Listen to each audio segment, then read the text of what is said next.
Close your eyes for just a moment and imagine this. A world long before Egypt, long before Sumer. A world erased by water. Not a myth, not just a story, but a forgotten chapter of our past. Across the planet, colossal stones rise from the earth, too heavy to move with primitive tools, yet perfectly carved, aligned, and placed. Some stand on mountaintops, others lie beneath the ocean, and all of them whisper the same haunting question: who built these megaliths? And were they survivors of a world that existed before the Great Flood? Göbekli Tepe, temple of a forgotten civilization. Asterisk, 12,000 years ago, long before the first cities, long before the first empires, something extraordinary was built. On a windswept hilltop in southeastern Turkey, buried beneath layers of earth and time, lies a place that should not exist. Göbekli Tepe. At first glance, it looks like nothing more than ancient ruins, but the deeper we look, the more impossible it becomes. Massive T-shaped pillars, each weighing up to 20 tons, carved with the images of animals, lions, vultures, snakes, and foxes. Some stones rise over 16 feet tall, aligned in perfect circles, standing as if to guard secrets we still cannot grasp. And here's the most staggering truth. Göbekli Tepe was built over 11,000 years ago, at a time when, according to everything we thought we knew, humans were still hunters and gatherers. No farms, no wheels, no metal. And yet, somehow, they built the world's first temple. Archaeologists were stunned when radiocarbon dating confirmed its age. This meant that Göbekli Tepe predates Stonehenge by 6,000 years. It predates the pyramids of Egypt by 7,000 years. How could a society without agriculture or permanent settlements organize such an ambitious project? How did they quarry, carve, and move these colossal stones? And why did they bury it carefully, deliberately around 8,000 BC? Some researchers believe Göbekli Tepe was not just a temple. It may have been an observatory, aligned to the stars. Others suggest it was a gathering place for shamans, or even the center of a forgotten religion, perhaps a legacy left behind by a civilization erased by the Great Flood. But here's the chilling possibility. What if Göbekli Tepe is not a beginning, but an echo?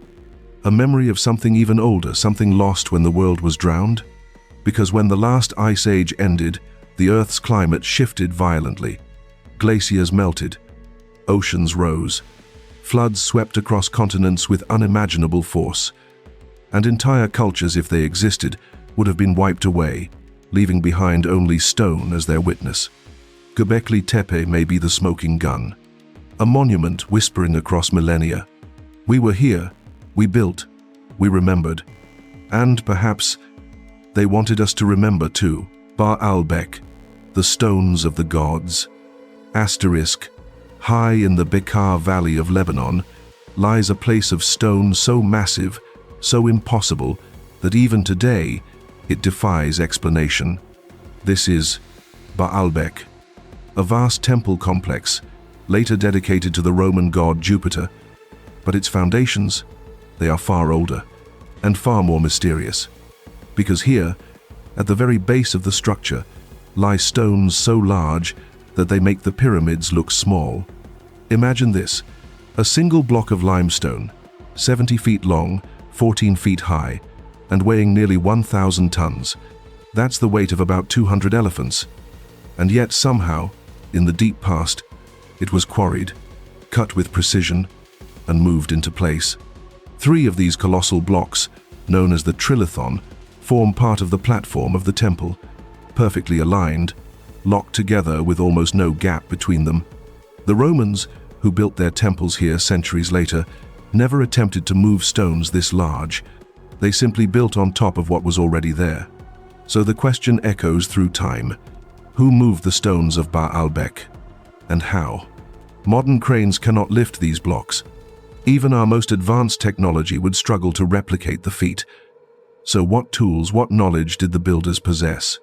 Mainstream archaeologists suggest clever use of ramps, ropes, and manpower. But that explanation falters in the face of the sheer scale, because in the same quarry nearby lies an even larger block, the stone of the pregnant woman, estimated at 1,200 tons, and in recent years, archaeologists discovered yet another block beneath it, weighing more than 1,600 tons. That's the largest stone ever cut by human hands. Yet, it was abandoned. Why? Did the builders reach a limit, even for them? Or was construction interrupted by catastrophe? Legends tell us that Baalbek was a city of the giants, that the very name comes from Baal, a god worshipped in the ancient Near East. Some say the biblical King Solomon ordered the giants to build it as a palace. Others whisper that this was a landing platform for beings not of this earth. But perhaps the truth is even stranger. What if Baalbek is a survivor of the world before the flood? A fragment of an advanced culture whose mastery of stone has been forgotten? A monument so massive that even the waters could not erase it? Because if the foundations of Baalbek are truly prehistoric, then we are looking at a technology, a level of organization that does not fit into the history we've been taught. Baalbek stands as a riddle carved in limestone. Its stones do not speak, and yet they shout. They shout that we have forgotten something essential. They whisper that once, long ago, human hands or perhaps something more could move the impossible. And if these blocks were laid before the Great Flood, then Baalbek is not just a temple. It is a message, a monument that says, look upon these stones, and remember, asterisk, Nan Madol, the floating city of ghosts. Asterisk, far out in the Pacific Ocean, hidden among the emerald waters of Micronesia, lies a place that should not exist. Nan Madol, an ancient city built on a coral reef, spread across nearly 100 tiny islands, connected by canals like a prehistoric Venice. But unlike Venice, Nan Madol is made of stone basalt columns, stacked like giant black logs, some weighing up to 50 tons each. No one knows who built it. No one knows how. And most haunting of all, no one knows why. The ruins stretch for miles. Towering walls, vaulted chambers, pathways that disappear into the sea. It is said to be the only ancient city built entirely on the ocean. And yet, according to local legend, it was not built by men. The people of Pohnpei whisper that two brothers sorcerers flew the massive stones through the air with magic. Others claim giants once lived here, constructing Nan Madol as a dwelling place for kings and priests, and then abandoning it after a curse. But the stones themselves tell a darker story. Archaeologists believe Nan Madol was once the capital of the Sodalur dynasty, beginning around 1,000 years ago. Yet the construction techniques, the sheer scale of moving and stacking massive basalt logs on shifting reefs, suggest something much older. Some researchers argue that parts of Nan Madol could date back thousands of years before the dynasty, perhaps even before the waters rose to swallow the surrounding land. Because here's the mystery. Nan Madol was built directly on the ocean. No farmland, no fresh water. Why would anyone build a city here unless the land around it was already gone? And when was it lost? At the end of the last ice age, when glaciers melted, oceans surged, and shorelines drowned. Perhaps Nan Madol was once part of a greater kingdom, one swallowed by the Great Flood, leaving only this stone labyrinth to float above the waves. Divers exploring the waters around Nan Madol have reported strange sensations, as if watched by unseen eyes. Some speak of structures beneath the surface, ruins that extend far deeper than anyone expected. A city half drowned, half remembered. And even today, the people of Pohnpei avoid Nan Madol at night. They call it the City of Ghosts.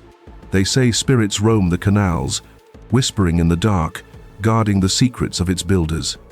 But what if the secret is not supernatural, but historical? What if Nan Madol is a memory of a lost world, a civilization swept away by the rising seas?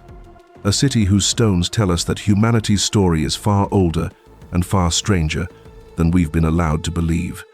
Because across the globe, the pattern repeats. Megaliths too large to explain. Legends of giants and gods. And a flood that erased nearly everything, except stone. Nan Madol may be one of those echoes, a whisper rising from the ocean, a reminder that beneath the waves, history sleeps. Asterisk, Yonaguni, the city under the blue water. Asterisk, off the southern coast of Japan, beneath the restless waves of the East China Sea, lies a mystery carved in stone. Divers first discovered it by accident in 1987. What they found would ignite one of the greatest archaeological debates of our time. There, under the turquoise waters near Yonaguni Island, rise massive stone terraces, sharp staircases, and broad platforms that look unmistakably man-made. Walls that stretch for hundreds of feet. Steps cut with precision. A towering monolith shaped like a pyramid, looming from the seabed. Some call it the Yonaguni Monument. Others call it Japan's Atlantis. At depths of 30 to 80 feet, divers swim through corridors and passageways that appear to have been carved, not eroded.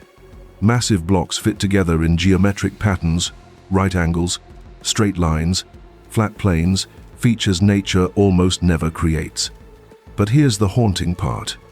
If the Yonaguni Monument was truly built by humans, then it must have been constructed more than 10,000 years ago before the seas rose at the end of the Ice Age, which means it was built before recorded history, before agriculture, before everything we thought we knew about the timeline of civilization. Mainstream scientists argue that Yonaguni is simply a natural formation, sandstone fractured by tectonic activity, erosion sculpting the illusion of architecture. But divers, geologists, and independent researchers disagree, because scattered around the site, they have found what look like carvings, symbols etched into stone, and nearby, megalithic blocks that seem to have been cut, shaped, and moved. Artifacts that hint at human hands. Could this have been a temple, a ceremonial center, or perhaps the last remnant of a forgotten coastal city swallowed by the sea? Legends in Japan speak of a lost land, a kingdom that sank beneath the waves after a great cataclysm. Similar stories echo across the world, from Atlantis in Greece to Kumari Kandam in India.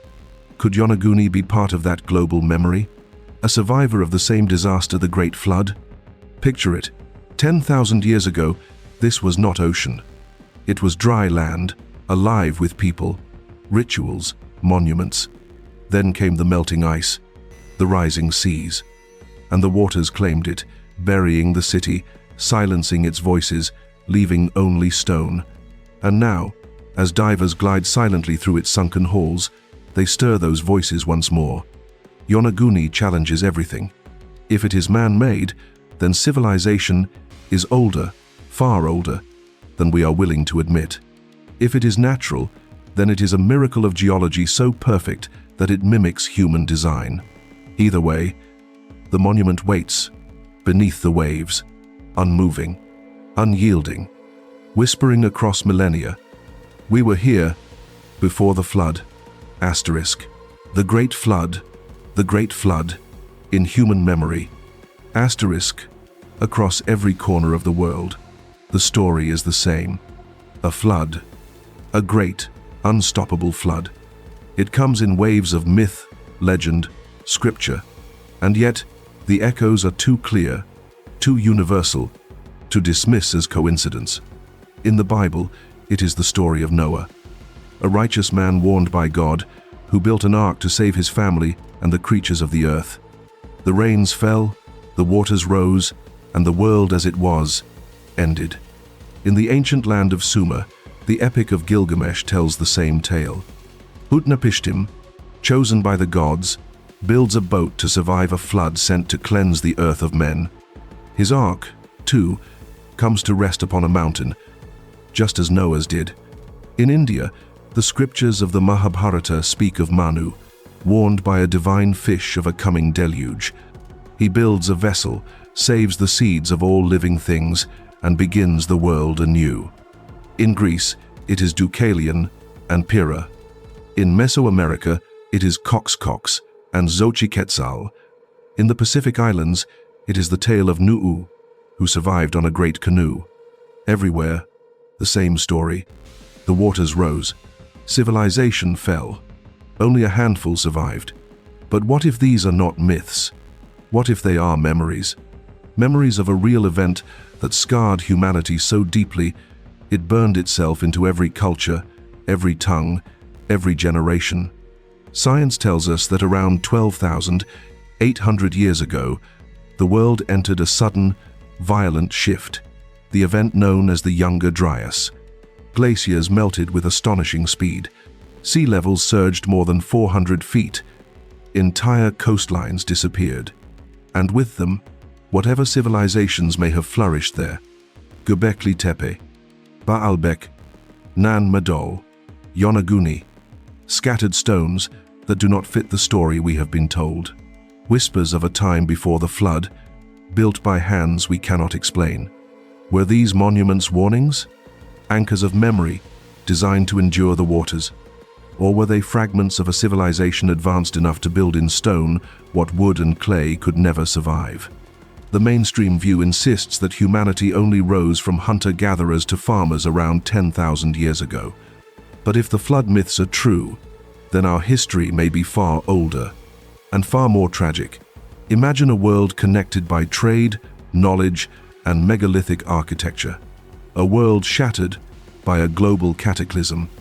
A world whose survivors passed their memories down as stories of gods, giants, and floods. And today, we dismiss those stories as legend. But what if they are not?